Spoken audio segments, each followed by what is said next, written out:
En nuestro análisis anterior, exploramos a fondo la figura de Richard Mille, el hombre. Ahora es momento de poner el foco en su creación, la casa relojera.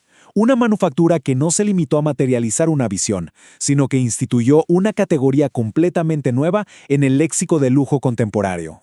Y para entender bien esta casa tenemos que partir de una idea fundamental. Su visión nunca fue entrar en el panteón de las grandes manufacturas tradicionales para hacer una más. Su visión desde el inicio fue cambiar las reglas del juego por completo.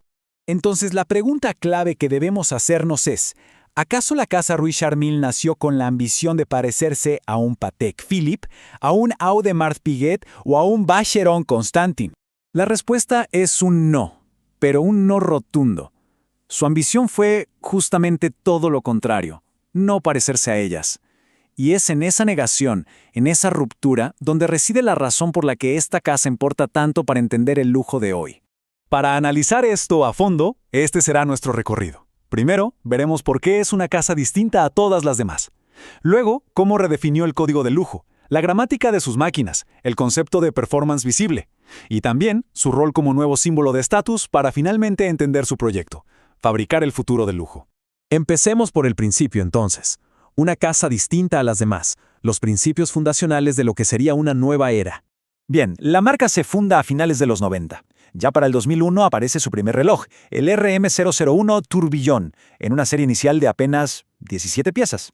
Pero ojo, esto no fue solo un lanzamiento. Fue una declaración de principios. Desde el primer momento, la casa define sus máximas: tecnicidad, performance y una resistencia llevada al extremo. No estaba hablando de nostalgia, para nada. Estaba hablando de ingeniería aplicada. Y esto nos lleva a un punto que es verdaderamente crucial: el choque entre el código tradicional y este nuevo paradigma de la marca. Aquí es donde se reprograma el significado mismo de la alta relojería. Pensemos por un segundo en la alta relojería tradicional. Su código era muy claro.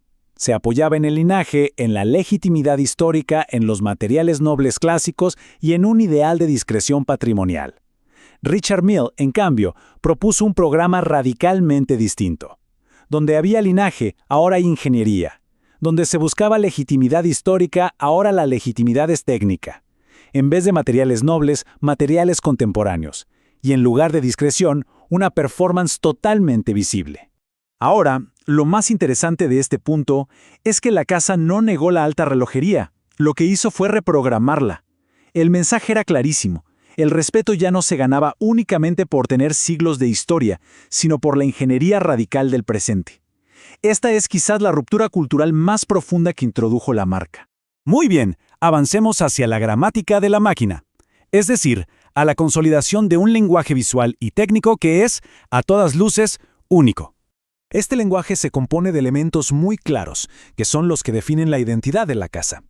Hablamos de cajas Tonneau, que son reconocibles al instante, de calibres esqueletizados que exponen toda la mecánica, de una arquitectura visual completamente abierta, el uso constante de materiales contemporáneos y avanzados y, por supuesto, una obsesión casi clínica por la ligereza, la resistencia y la ergonomía. Un ejemplo perfecto de esto es el Carbon TPT. Se trata de un material compuesto exclusivo de filamentos de carbono paralelos. Y lo crucial aquí no es solo su estética, que es única, sino sus propiedades técnicas, su ligereza y su resistencia excepcionales. Y aquí, en esta frase, se resume toda una filosofía. En Richard Mille, la estética nace de la ingeniería, no de la ornamentación clásica. La forma no es un adorno.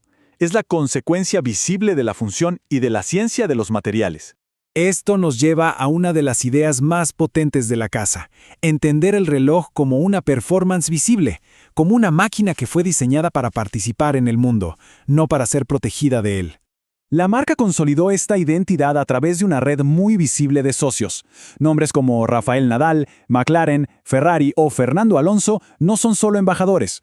En el universo de Richard Mille, estas alianzas funcionan como una validación cultural y en muchísimos casos como una prueba de concepto real de las capacidades que tiene el reloj. Y la colaboración con Rafael Nadal es el ejemplo perfecto.